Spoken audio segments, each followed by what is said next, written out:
The Giver, Chapter 19. Jonas glanced at the clock. There was so much work to be done always that he and the Giver seldom simply sat and talked the way they just had. "I'm sorry that I wasted so much time with my questions," Jonas said. "I was only asking about release because my father's releasing a new child today, a twin. He has to select one and release the other one. They do it by weight." Jonas glanced at the clock. "Actually, I suppose he's already finished. I think it was this morning." The Giver's face took on a solemn look. "I wish they wouldn't do that," he said quietly, almost to himself. "Well, they can't have two identical people around. Think how confusing it would be," Jonas chuckled. "I wish I could watch," he added as an afterthought. He liked the thought of seeing his father perform the ceremony and making the little twin clean and comfy. His father was such a gentle man. "You can watch," the Giver said. "No," Jonas told him. "They never let children watch. It's very private." "Jonas," the Giver told him, "I know that you read your training instructions very carefully. Don't you remember that you are allowed to ask anyone anything?" Jonas nodded. "Yes, but—" "Jonas, when you and I have finished our time together, you will be the new receiver. You can read the books. You'll have the memories. You have access to everything. It's part of your training. If you want to watch a release, you have simply to ask." Jonas shrugged. "Well, maybe I will then, but it's too late for this one. I'm sure it was this morning." The Giver told him then something he had not known. "All private ceremonies are recorded. They're in the Hall of Closed Records. Do you want to see this morning's release?" Jonas hesitated. He was afraid that his father wouldn't like it if he watched something so private. "I think you should," the Giver told him firmly. "All right then," Jonas said. "Tell me how." The Giver rose from his chair, went to the speaker on the wall, and clicked the switch from off to on. The voice spoke immediately. "Yes, receiver, how may I help you?" "I would like to see this morning's release of the twin." "One moment, receiver. Thank you for your instructions." Jonas watched the video screen above the row of switches. Its blank face began to flicker with zigzag lines. Then some numbers appeared, followed by the date and time. He was astonished and delighted that this was available to him, and surprised that he had not known. Suddenly he could see a small windowless room, empty except for a bed, a table with some equipment on it. Jonas recognized a scale. He had seen them before when he'd been doing volunteer hours at the nurturing center. And a cupboard. He could see pale carpeting on the floor. "It's just an ordinary room," he commented. "I thought maybe they'd have it in the auditorium so that everybody could come. All the old go to ceremonies of release, but I suppose that when it's just a newborn they don't—" "Shh," the Giver said, his eyes on the screen. Jonas's father, wearing his nurturing uniform, entered the room, cradling a tiny new child wrapped in a soft blanket in his arms.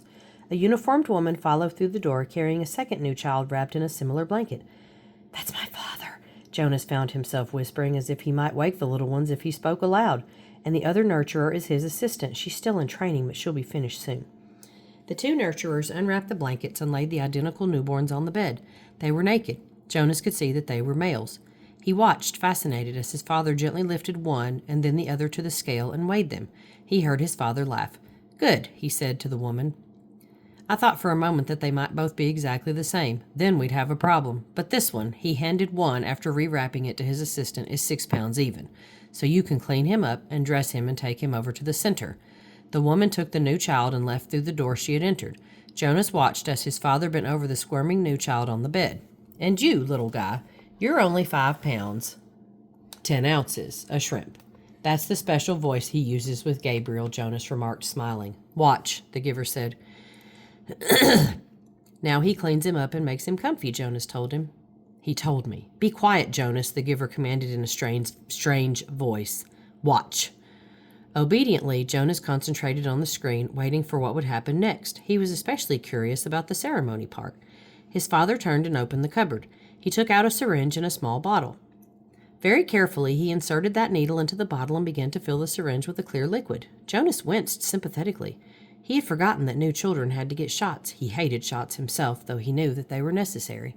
To his surprise, his father began very carefully to direct the needle into the top of the new child's forehead, puncturing the place where the fragile skin pulsed. The newborn squirmed and wailed faintly. "Why is he—" "Shh," the Giver said sharply. His father was talking, and Jonas realized that he was hearing the answer to the question he had started to ask. Still in the special voice, his father was saying, I know, it hurts, little guy, but I have to use a vein, and the veins in your arms are still too teeny-weeny." He pushed the plunger very slowly, injecting the liquid into the scalp vein until the syringe was empty. "All done. That wasn't so bad, was it?" Jonas heard his father say cheerfully. He turned aside and dropped the syringe into a waste receptacle. Now he cleans him up and makes him comfy, Jonas said to himself, aware that the giver didn't want to talk during the little ceremony. As he continued to watch, the new child, no longer crying, moved his arms and legs in a jerking motion. Then he went limp. His head fell to the side, his eyes half open. Then he was still. With an odd, shocked feeling, Jonas recognized the gestures and posture and expression. They were familiar. He had seen them before, but he couldn't remember where. Jonas stared at the screen, waiting for something to happen, but nothing did. The little twin lay motionless. His father was putting things away, folding the blanket, closing the cupboard. Once again, as he had on the playing field, he felt the choking sensation. Once again, he saw the face of the light-haired, bloodied soldier as life left his eyes. The memory came back. "He killed it. My father killed it," Jonas said to himself, stunned at what he was realizing. He continued to stare at the screen numbly. His father tidied the room. Then he picked up a small carton that lay waiting on the floor, set it on the bed, and lifted the limp body into it. He placed the lid on tightly. He picked up the carton and carried it to the other side of the room. He opened a small door in the wall. Jonas could see darkness behind the door. It seemed to be the same sort of chute into which trash was deposited at school. His father loaded the carton containing the body into the chute and gave it a shove. "Bye-bye, little guy," Jonas heard his father say before he left the room. Then the screen went blank. The giver turned to him. Quite calmly, he related. When the speaker notified me that Rosemary had applied for release, they turned on the tape to show me the process. There she was, my last glimpse of that beautiful child, waiting. They brought in the syringe and asked her to roll up her sleeve. You suggested, Jonas, that perhaps she wasn't brave enough. I don't know about bravery, what it is, what it means. I do know that I sat here numb with horror, wretched with helplessness, and I listened as Rosemary told them that she would prefer to inject herself. Then she did so. I didn't watch. I looked away. The giver turned to him. "Well, there you are, Jonas. You were wondering about release," he said in a bitter voice. Jonas felt a ripping sensation inside himself, the feeling of terrible pain clawing its way forward to emerge in a cry.